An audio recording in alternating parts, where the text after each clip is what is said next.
Nah ini, jadi Permendikbudristek ini kalau disebut dengan melegalkan zina, bukan hanya Permendikbud yang melegalkan, tapi hukum Indonesia juga melegalkan.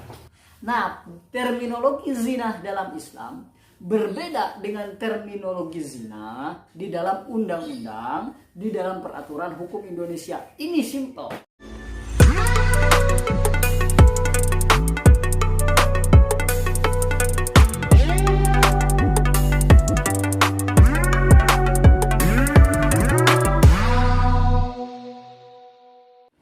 Assalamualaikum warahmatullahi wabarakatuh. Sahabat dan kawan-kawanku sekalian, jumpa lagi bersama saya Zainal Arifin di Bincang Perspektif.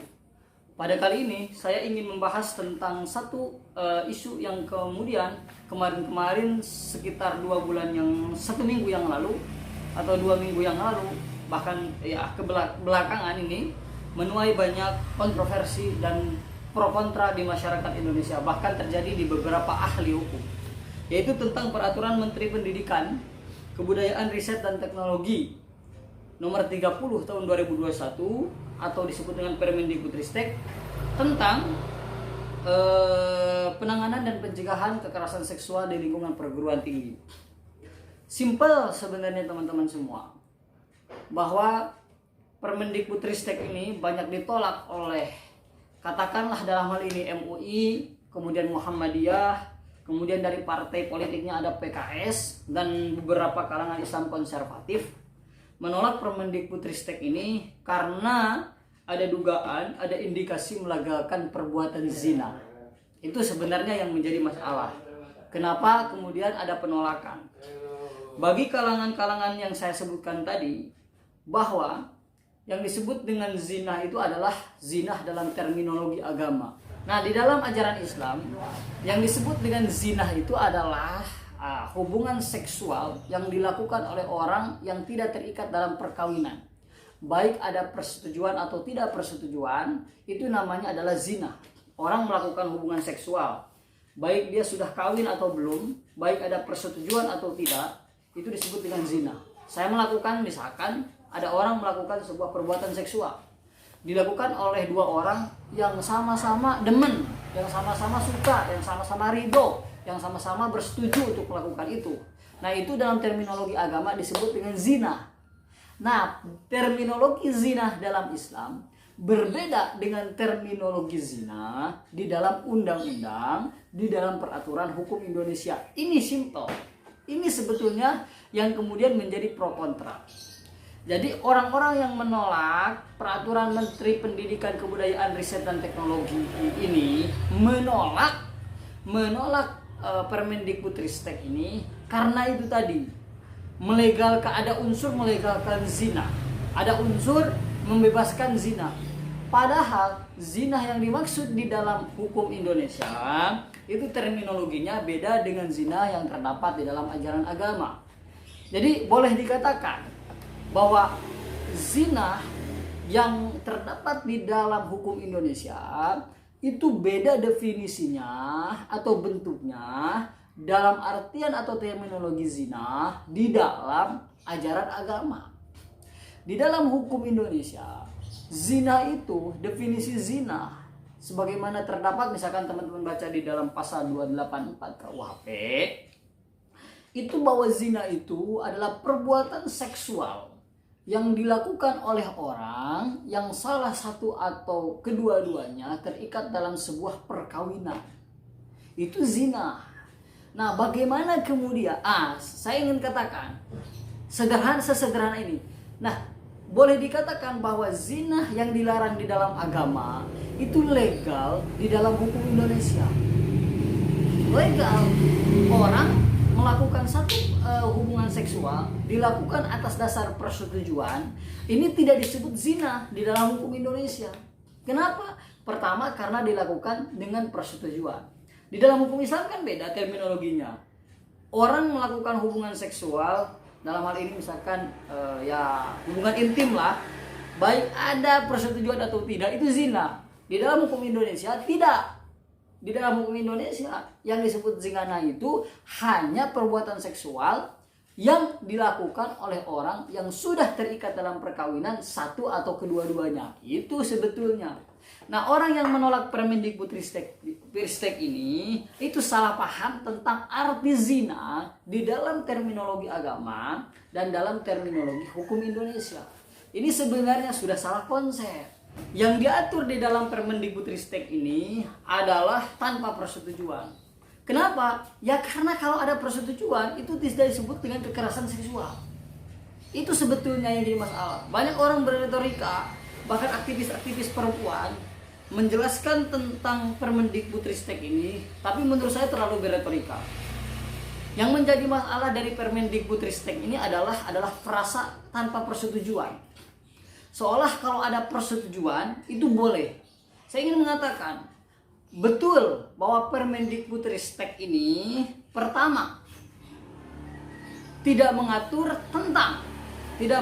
tentang hubungan seksual yang dilakukan oleh orang atau dua sejoli yang dilakukan secara suka sama suka atau bersetuju untuk melakukan itu. Tidak mengatur itu. Tapi apakah legal? Tapi pertanyaannya, apakah Permendikbudristek ini melegalkan perbuatan seks yang dilakukan oleh dua orang dengan persetujuan? Saya ingin mengatakan bukan hanya Permendikbudristek ini yang membolehkan, tapi hukum Indonesia membolehkan. KUHP dalam hal ini ya, kitab undang-undang hukum pidana misalnya, itu membolehkan hubungan seksual yang dilakukan oleh orang atas dasar suka sama suka, atas dasar persetujuan.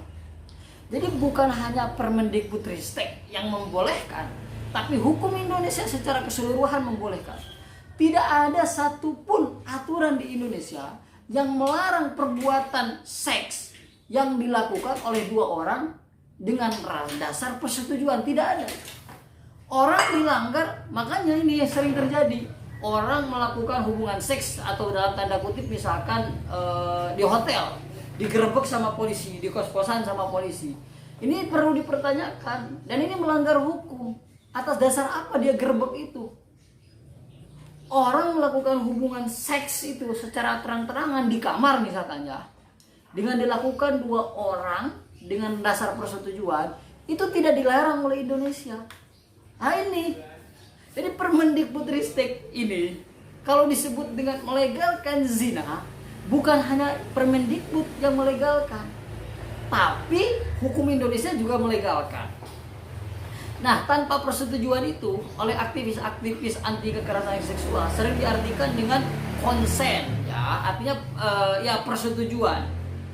Ya, kenapa harus ada tanpa persetujuan? Ingat bahwa Permendikbudristek ini mengatur tentang penanganan dan pencegahan, ya, kekerasan seksual di lingkungan perguruan tinggi. Jadi arahnya untuk melindungi korban. Ya korban itu kan melakukan korban itu kan seseorang yang dirugikan. Dirugikan dalam artian orang tidak mau melakukan seks, kemudian dipaksa, kemudian dirayu, kemudian dipertontonkan, diperlihatkan alat kelamin, dia tidak mau. Nah, ini disebut dengan kekerasan seksual. Begini teman-teman semua. Jadi kekerasan seksual itu adalah tindakan seksual seseorang yang dilakukan tanpa persetujuan orang lain. Itu namanya kekerasan seksual. Macamnya gimana? Macamnya teman-teman bisa baca di pasal 5 ayat 2 huruf P dan huruf A lain sebagainya. Itu namanya tindakan kekerasan seksual yang dimaksud dalam Permendikbudristek. Jadi kalau ada orang beranggapan atau menuduh bahwa Permendikbudristek ini melegalkan zina, jadi harus ditanya dulu, zina dalam versi apa? Kalau zina dalam versi agama atau terminologi agama, memang di hukum di Indonesia tidak diatur. Artinya boleh, legal. Oke, ini teman-teman kemudian bisa tidak sepakat, wah tidak begitu, atau teman-teman kemudian, loh kenapa negara bisa begini? Kenapa zina dalam terminologi agama diperbolehkan? Ya ini hukum Indonesia. Itu kan ajaran agama. Ajaran agama itu inherent atau melekat dalam setiap tubuh pemeluknya. Dia tidak bisa dipaksakan oleh negara. Orang melanggar sholat, kemudian apakah negara boleh menghukum dia gara-gara tidak sholat? Tidak kan? Karena ajaran agama itu ajaran urusan dia dengan Tuhannya. Nah, negara hadir untuk melindungi korban. Negara hadir untuk melindungi satu sama orang agar tidak ada dirugikan. Ketika Anda melanggar satu perbuatan yang dilarang oleh agama, pertanyaan saya, yang dirugikan siapa? Allah atau orang itu? Kalau misalkan Allah, yaitu urusan Anda sama Tuhan itu. Ajaran agama itu namanya. Kalau sudah ajaran agama kemudian diatur di Indonesia, nah itulah namanya hukum Indonesia dan bisa dipaksakan, mengikat bagi setiap orang, dan itu ada sanksinya. Nah, termasuk tindakan kekerasan seksual itu. Ini. Jadi frasa persetujuan itu adalah konsen itu ya, persetujuan itu sebetulnya adalah penegasan. Penegasan dalam artian bahwa nih, kamu melakukan kekerasan seksual. Contohnya apa? Indikatornya apa? Tanpa persetujuan. Itu sebetulnya.